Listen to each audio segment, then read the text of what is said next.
Assalamualaikum warahmatullahi wabarakatuh. Apa kabar anak-anak ibu sekalian? Apakah dalam keadaan baik? Alhamdulillah ya. Oke, sebelum kita masuk ke dalam pembelajaran kita pada pagi hari ini, silakan kepada ketua kelas untuk memimpin doa terlebih dahulu. Kepada ketua kelas dipersilahkan. Oke, terima kasih kepada ketua kelas. Selanjutnya, Ibu akan mengabsen terlebih dahulu siapa saja yang hadir pada pagi hari ini. Tiza, Hadi, Adit, Rika. Oke, sepertinya hadir semua ya anak ibu sekalian. Oke, selanjutnya Ibu akan menjelaskan materi kita pada pagi hari ini, yaitu kemajuan peradaban Islam masa Daulah Ayyubiyah. Jadi di sini Ibu mengharapkan kepada anak-anak Ibu sekalian untuk menyimak apa yang Ibu sampaikan, supaya nantinya kalian bisa menjawab pertanyaan dari Ibu dan akan Ibu berikan reward juga. Oke, yang pertama adalah kita akan membahas tentang proses berdirinya Daulah Ayyubiyah. Jadi Daulah Ayyubiyah adalah sebuah dinasti Sunni yang berkuasa di Mesir, Suriah, sebagian Yaman, Irak, Mekah, Hejaz, dan Diyarbakir.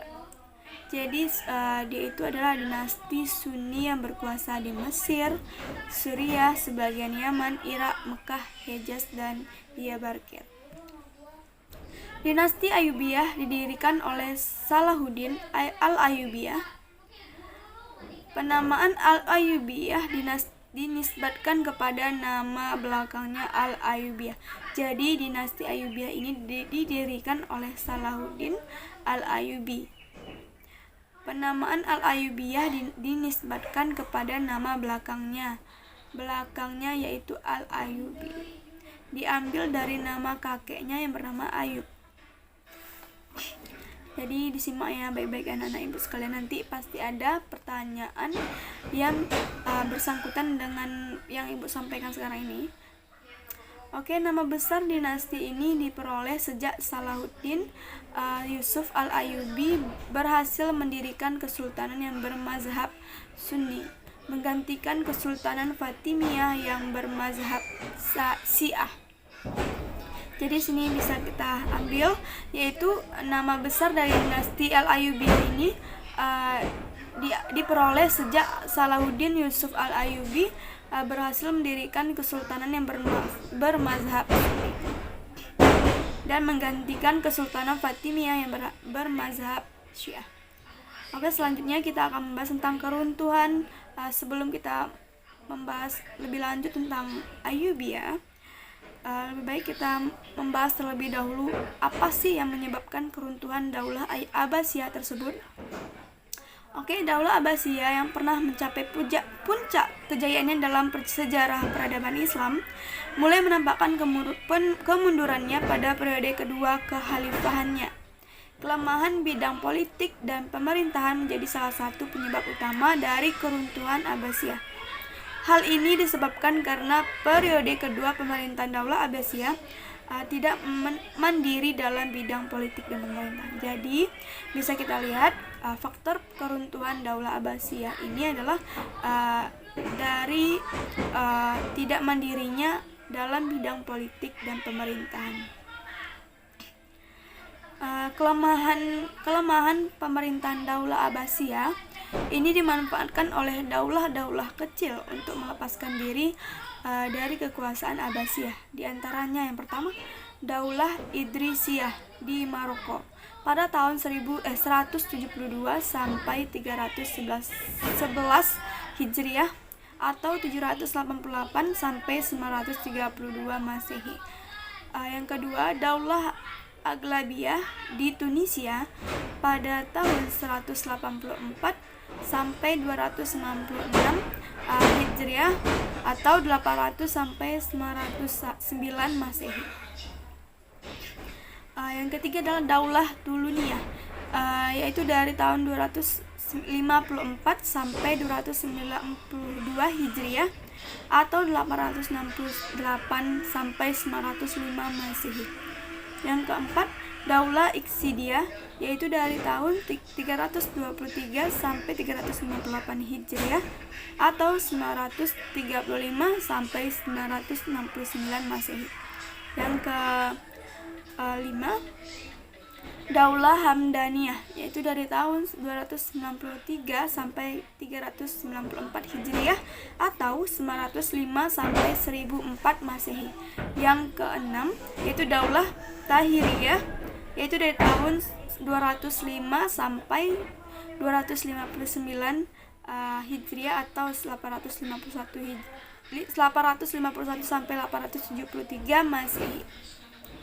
Itulah daulah-daulah kecil yang melepaskan diri dari kekuasaan Abbasiyah. Baiklah, selanjutnya kita akan membahas tentang berdirinya Daulah Fatimiyah pada tahun 297 sampai 567 Hijriah atau 909 sampai 1171 Masehi. Jadi Daulah Fatimiyah adalah salah satu daulah Syiah dalam Islam. Nama daulah ini dinisbatkan kepada putri Nabi Muhammad SAW, yaitu Fatimah Az-Zahra. Didirikan oleh Said Ibnu Husain yang merupakan keturunan Syiah. Gerakan pendirian Daulah Fatimiyah tidak terlepas dari peran serta seorang pengikut Syiah bernama Abu Abdillah Asy-Syamsi. Kemunduran setelah kaum Alawiyyin mampu menaklukkan Daulah Aghlabiyah di Tunisia. Berdirinya Daulah Fatimiyah dengan khalifah pertama yaitu Ubaidillah Al-Mahdi dengan ibu kota pemerintahannya kota Kairaman, Tunisia. Secara keseluruhan Daulah Fatimiyah berkuasa selama 262 tahun dengan khalifah pertama Ubaidillah Al-Mahdi dan khalifah terakhirnya adalah Al-Adid Billah. Jadi Daulah Fatimiyah ini adalah yang dinisbatkan dari nama putri Nabi Muhammad SAW, yaitu Fatimah Az-Zahra. Jadi Daulah Fatimiyah ini berkuasa sekitaran 262 tahun dengan khalifah pertamanya itu Ubaidillah Al-Mahdi dan khalifah terakhirnya adalah Al-Adid Billah. Oke, selanjutnya kita akan membahas tentang proses terbentuknya Daulah Ayyubiyah. Jadi di sini Daulah Fatimiyah saat dipimpin oleh khalifah terakhirnya bernama Khalifah Al-Adid Billah pada tahun 1160 sampai 1171 Masehi mengalami kemunduran dan kondisi pemerintahan yang lemah.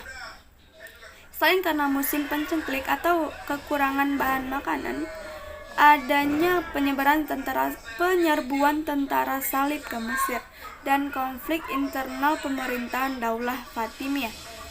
Dalam kondisi Mesir seperti itu, seorang panglima bernama Asaduddin Syirkuh bersama saudaranya yaitu Salahuddin Al-Ayyubi ditugaskan oleh gubernur Syriah yaitu Nuruddin Zangi untuk datang ke Mesir dengan tujuan mengusir tentara salib sekaligus menguasai Mesir. Rupanya proses ini tidak berjalan mulus. Seorang Perdana Menteri Daulah Fatimiyah bersama Sawar telah melakukan persengkokolan dengan tentara salib. Akhirnya Panglima Asaduddin Syirkuh dan Salahuddin Al-Ayyubi menangkap Perdana Menteri Sawar. Kemudian kedudukan Sawar digantikan oleh Asaduddin Syirkuh yang kemudian wafat setelah menjabat sebagai Perdana Menteri selama 2 bulan. Salahuddin Al-Ayyubi akhirnya didapuk menjadi Perdana Menteri menggantikan Asaduddin Syirkuh dengan menjulukan Al-Malik An-Nasir, yaitu pemimpin yang suka menolong. Jadi di sini dapat kita lihat bahwa proses terbentuknya Daulah Ayyubiyah ini adalah pada saat Panglima Asaduddin Syirkuh bersama saudaranya Salahuddin Al-Ayyubi ditugaskan oleh gubernur Syria yaitu Nuruddin Zangi untuk datang ke Mesir dengan tujuan mengusir tentara salib sekaligus menguasai Mesir. Dan ketika Asaduddin Shirkuh sudah menjabat sebagai Perdana Menteri selama 2 bulan, kemudian dia wafat dan kemudian dia digantikan oleh Salahuddin Al-Ayyubi yang mendapat julukan yaitu Al-Malik An-Nasir, itu pemimpin yang suka menolong. Jadi proses dalam terbentuknya Daulah Ayyubiyah ini masih dipimpin oleh Al-Adid Billah. Yang menjadi Perdana Menterinya itu adalah Salahuddin Al-Ayyubi. Jadi ketika Khalifah Al-Adid Billah sakit, kedudukan Salahuddin Al-Ayyubi semakin kuat. Salahuddin Al-Ayyubi dan rakyat Mesir sama-sama memiliki faham Islam Sunni. Bertepatan dengan wafatnya Khalifah Al-Adid Billah pada 10 Muharram 1171 Masehi, Salahuddin Al-Ayyubi memproklamirkan berdirinya Daulah Ayyubiyah. Jadi disinilah terbentuknya Daulah Ayyubiyah. Tadi kan proses terbentuknya. Sekarang berdirilah Daulah Ayyubiyah dan berakhirlah pemerintahan Daulah Fatimiyah. Setelah Khalifah terakhir Fatimiyah meninggal, Salahuddin kemudian jadi penguasa di Mesir dan mendirikan dinasti Ayyubiyah. Jadi disinilah proses terbentuknya Ayyubiyah. Ketika Khalifah Al-Adid Billah dia itu jatuh sakit, itu pemimpin dari Daulah Fatimiyah meninggal, maka kemudian baru digantikan oleh Salahuddin Al-Ayyubi dan dia mendirikan atau memproklamirkan berdirinya Daulah Ayyubiyah. Disinilah proses terbentuknya Daulah Ayyubiyah. Oke. Selanjutnya kita akan membahas tentang peradaban Islam masa Daulah Ayyubiyah. Jadi perkembangan yang diperoleh oleh Daulah Ayyubiyah diantaranya sebagai berikut. Yang pertama adalah bidang pendidikan. Yang kedua, bidang ekonomi perdagangan. Yang ketiga, militer dan pertahanan. Yang keempat atau yang terakhir, bidang pertanian. Oke, kita akan bahas satu persatu. Yang pertama adalah bidang pendidikan. Jadi di sini Salahuddin Yusuf Al-Ayyubi atau Salahuddin Al-Ayyubi juga mencurahkan pertahanan pada bidang pendidikan dan arsitektur. Ia memperkenalkan pendidikan madrasah ke berbagai wilayah di bawah kekuasaannya, seperti ke Yerusalem, Mesir, dan lain-lain. Ibnu Jubair menyebutkan ada beberapa juga madrasah di kota Iskandariyah. Di antara madrasah terkemuka dan terbesar berada di Kairo dan memakai namanya sendiri, yaitu Madrasah As-Salahiyah. Menurut sejarah Islam, jika Nizam Al-Mulk adalah seorang yang mula-mula mendirikan madrasah, yaitu Madrasah Nizamiyah, maka setelah Madrasah Nizamiyah ini, madrasah terbesar adalah yang didirikan oleh Salahuddin Al-Ayyubi. Jadi menurut sejarah Islam, orang yang pertama yang mendirikan madrasah adalah Nizam Al-Mulk. Jadi dia mendirikan Madrasah Nizamiyah. Dan madrasah terbesar yang kedua adalah madrasah yang didirikan oleh Salahuddin Al-Ayyubi. Oke, selanjutnya kita akan membahas tentang bidang ekonomi dan perdagangan. Dalam hal perekonomian, pemerintahan Daulah Ayyubiyah bekerja sama dengan penguasa muslim di wilayah lain, membangun perdagangan dengan kota-kota di Laut Tengah, Lautan Hindia, dan menyempurnakan sistem perpajakan. Selain itu, dimulai percetakan mata uang dirham campuran atau fulus. Dalam bidang industri, pada masa Ayyubiyah sudah mengenal kemajuan di bidang industri dengan dibuatnya kincir oleh seorang Syria yang lebih canggih di bidang buatan orang barat. Juga sudah ada pabrik karpet, pabrik kain, dan pabrik gelas. Jadi pada bidang ekonomi dan perdagangan ini sudah sangat maju sekali. Dia sudah membangun perdagangan dengan kota-kota di Laut Tengah, sudah bekerja sama dengan rakyat muslim di wilayah lain, bangun perdagangan dengan kota-kota di Laut Tengah, Lautan Hindia, dan menyempurnakan sistem perpajakan. Dan juga ada di bidang industri, yaitu sudah membuat kincir oleh seorang Syria yang lebih canggih di bidang di bidang buatan orang barat. Juga sudah ada pabrik karpet, pabrik kain, dan pabrik gelas. Sudah sangat maju sekali di bidang ekonomi dan perdagangan. Kita lihat di militer dan sistem pertahanan. Pada masa pemerintahan Salahuddin, kekuatan militernya terkenal sangat tangguh. Pasukannya diperkuat oleh pasukan barbar Turki dan Afrika. Selain juga memiliki alat-alat perang, pasukan berkuda, pedang, dan panah. Dinasti ini juga memiliki burung elang sebagai kepala burung-burung dalam peperangan. Salahuddin juga membuat bangunan monumental berupa tembok kota di Kairo dan Muqattam, yaitu benteng Qal'ah, Jabal Sultan Salahuddin Al-Ayyubi, atau yang lebih dikenal dengan sebuah benteng Salahuddin Al-Ayyubi. Jadi di bidang militer dan sistem pertahanan pun mereka sudah sangat kuat dan sangat tangguh. Oke, yang terakhir kita akan melihat di bidang pertanian, yaitu untuk memenuhi kebutuhan masyarakat Mesir dan daerah lainnya pada sektor pertanian, Daulah Ayyubiyah telah menggunakan sistem irigasi, yaitu pembangunan waduk dan bendungan serta terusan untuk mengairi kebun dan pertanian. Mereka sudah membuat pada bidang pertanian, mereka sudah membuat waduk dan bendungan serta terusan untuk mengairi kebun dan pertanian pada masa dinasti Daulah Ayyubiyah. Oke, selanjutnya Ibu akan memberikan soal atau tugas kepada anak-anak Ibu sekalian. Silakan kalian catat apa yang Ibu sampaikan, silakan kalian catat soalnya. Yang pertama adalah sebutkan 3 daulah yang memisahkan diri dari dinasti Abbasiyah setelah dinasti Abbasiyah mengalami kemunduran. Ini sudah Ibu jelaskan tadi. Silakan ditulis apa saja tuh dinasti atau 3 daulah yang memisahkan diri dari dinasti Abbasiyah. Tadi kan ada sekitaran 6-7 gitu kan.